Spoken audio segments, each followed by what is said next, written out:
What is up, everybody? Tony here, and we are just days away from the gaming equivalent of Christmas morning. It's E3 season, and Strong Style Gaming Network's E3 2018 coverage begins now. Going into E3 each year, speculation and the insane dreams of fanboys run rampant on social media and message boards around the world. We always seem to have just the right amount of confirmed titles in addition to leaks from trusted sources to get everyone's blood pumping for the big show. With these preview videos, I'm going to pick out 5 major points for each of the big 3 console makers. Some of these points will explore games that have already been confirmed, others will be based on leaks, and others will be completely made up predictions on my part. So let's get on the E3 hype train and have some fun. Today, we're taking a look at Microsoft. Despite the release of the Xbox One X late last year, it really feels like Microsoft still has the least momentum out of the big 3. Simply put, they are not putting out high-quality exclusives at the same pace as Sony or Nintendo, and the NPD numbers each month prove just how the market is responding. And it's not good. Nonetheless, I really think Microsoft can turn things around now that they have easily the most powerful hardware on the market with the Xbox One X. And they can set the pace for 2018 and beyond with a great E3 press conference at this year's show. I know you could do it, little buddy. Let's get right into the 5 things that I hope define Microsoft's presence at E3 2018. The power of the Xbox One X. I believe the easiest way Microsoft can create excitement around the Xbox brand is to really push the power of the Xbox One X.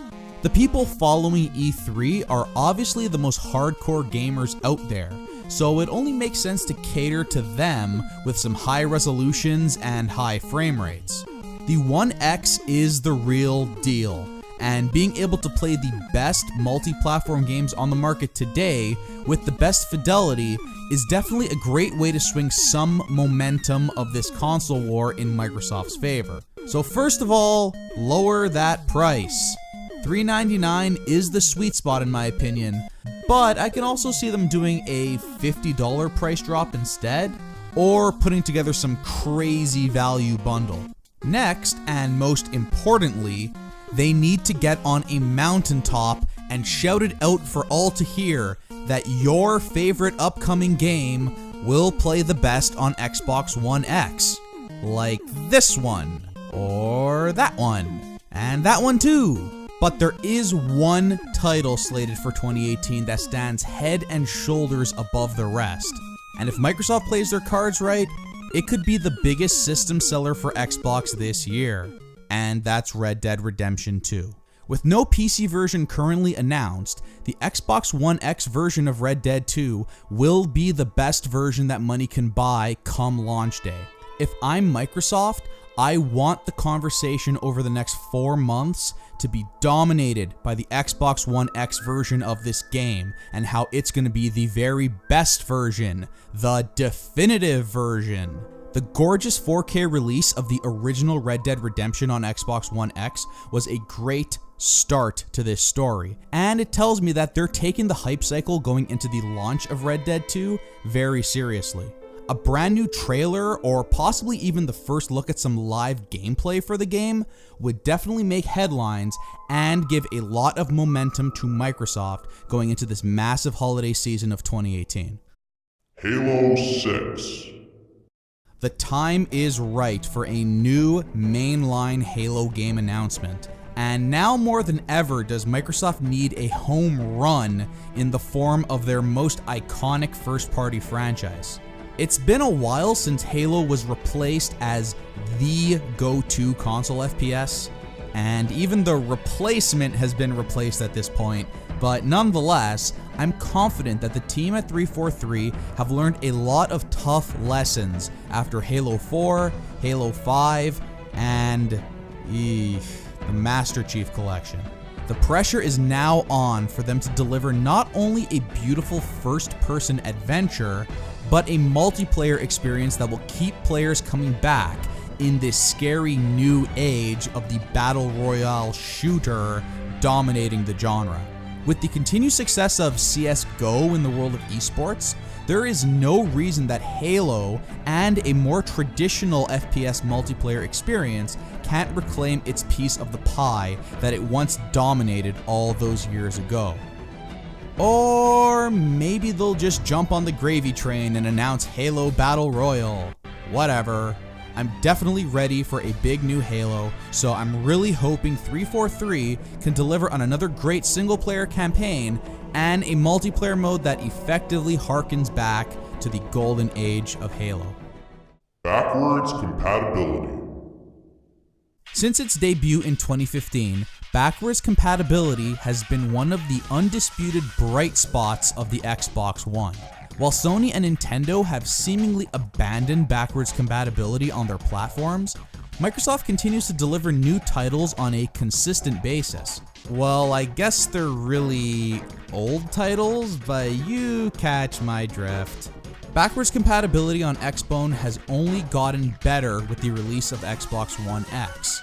Now, we see even better performance on these classic games, and many even run at 4K resolution. And did I mention that this is all free of charge? These madmen released a 4K version of Red Dead Redemption, the game that many accepted would never see a remaster due to various disasters behind the scenes.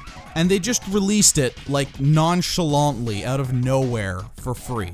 Like, bruh, I would have paid $60 for this, no questions asked. Anyways, I think this E3, Microsoft will continue to keep that goodwill going and announce some big new backwards compatible games for the Xbox One. If I had to do some predictions, let's see, how about some of those Tony Hawk's Pro Skater games? Even if they can't secure the rights to some of the music, it's really the timeless gameplay that's the most important thing, right? Besides, I got Spotify, so I think I'm good. Some other strangely absent games from BC are Metal Gear Solid 2 and 3, both of which had an HD release on the 360, but as of right now are unplayable on the Xbox One. But for whatever reason, Peace Walker is available via backwards compatibility? Okay. It would be nice if Konami played ball and we could enjoy these classics in 4K on Xbox One. Of course, the choices are endless here with backwards compatibility as I scan through the Xbox and Xbox 360 libraries, so I hope we get some cool retro news out of Microsoft come E3. Anthem. What a difference a year could make. In case you forgot, Anthem was one of the biggest games showcased at Microsoft's E3 press conference last year. It looked like BioWare was working hard to deliver EA's answer to Activision and Bungie's Destiny. Anthem looked to be yet another massive multiplayer, sci-fi, loot-based, constantly updated game as a service. Since the announcement of this game, which was met mostly with praise, we witnessed the downfall of Destiny 2, which has not only received quite the backlash from the fanbase, but has seemingly performed so poorly that it isn't even showing up as one of Activision's financial highlights for the quarter, a mere 8 months after release. However, that all pales in comparison to the unprecedented disaster that was the launch of EA's own Star Wars Battlefront 2, and the absolute implosion of the loot box model that looked to pretty much ruin AAA games as we knew them. I think it is safe to say that the performance of these two games and their respective methods of delivering content to the player will have a strong impact on the development of Anthem. So where does that leave the game now? Can EA realistically go ahead with their original plans for this game? Can they get away with releasing a $60 content-light game that encourages the player to stick around, pay for microtransactions, and perform the same simple gameplay loop over and over until an update is released? Would they even dare to put loot boxes in the game after the complete shitstorm that was the Battlefront 2 fiasco? Well, I think many of these questions are going to be answered come E3. I am still optimistic that this game is going to turn out okay. It looked great last year, and I'm hoping the suits at EA realize just how close they came to irreparably damaging the gaming industry as a whole. Maybe they'll ease up on the whole loot box / anti-consumer / borderline gambling stuff and let the heat die down, at least for the next 12 months, you know, with the release of little games like, I don't know, Battlefield 5 and Anthem. I have Anthem in this Microsoft video because I do still believe that Microsoft is going to go all in with this game. The way PS4 had the exclusive licensing deal with Activision for Destiny, I believe Microsoft will go for the exact same thing with EA and Anthem. So I fully expect to see gameplay for Anthem on the Xbox stage at E3, and a large chunk of Microsoft's booth will probably be dedicated to the title. Come on, this game looks sick as hell. Just don't screw it up, EA, please. Just resist the temptation to be awful. That's famous last words, I know. BanjoKazooie. Since E3 2017, there has been a 3D platformer renaissance. I don't know if it's 90s nostalgia or what, but it seems like people can't get enough of these games here in 2018. We've seen Mario return to the Mario 64 style, like exploration-based platforming with Super Mario Odyssey, and that game has been a massive hit by every possible metric.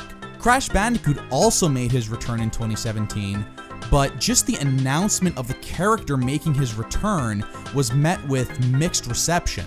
Some were hyped and excited and ready to relive the awesome PS1 platformers once again. Others were less optimistic, claiming that Crash was never good and no one in 2017 cares about these lame 90s mascot platformers.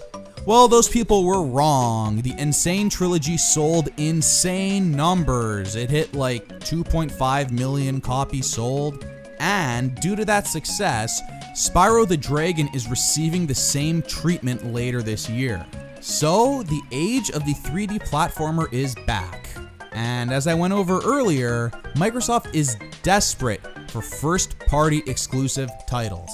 A 3D mascot platformer from the 90s that is remembered fondly. Does Microsoft have one of those? Oh right, they have the best one of those. The time is now for a new BanjoKazooie game. A new platformer BanjoKazooie game. Having ownership of Minecraft, like aka the biggest children's IP in video games today, Microsoft obviously understands the value of games aimed at a younger demographic. And when they acquired Rare, they acquired a bunch of kid-friendly IP, none better than Banjo.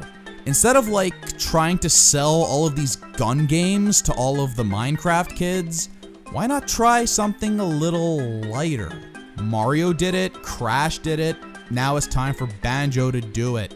With reports floating around that Rare is working on 2 other games outside of Sea of Thieves, I have to assume they're digging into the vault with at least one of these titles. As a die-hard BanjoKazooie fan, I can only hope that's true. Also, Banjo is totally gonna be playable in the new Smash Bros. That is called Synergy, kids. Okay, so those are 5 of my big expectations going into the show. But before I wrap this video up, I put together this quick rapid fire of a bunch of other exciting Xbox One titles that I hope make an appearance at the show.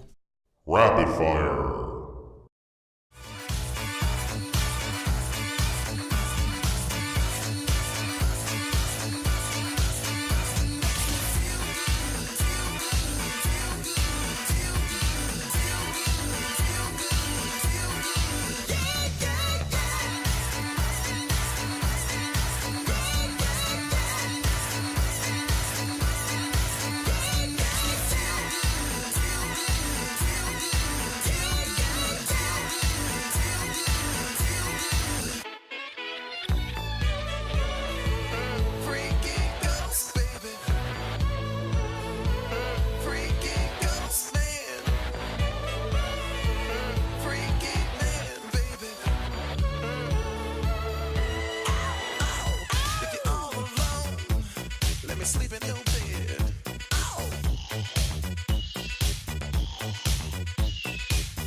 Let me tell you something. Sleeping makes me feel good.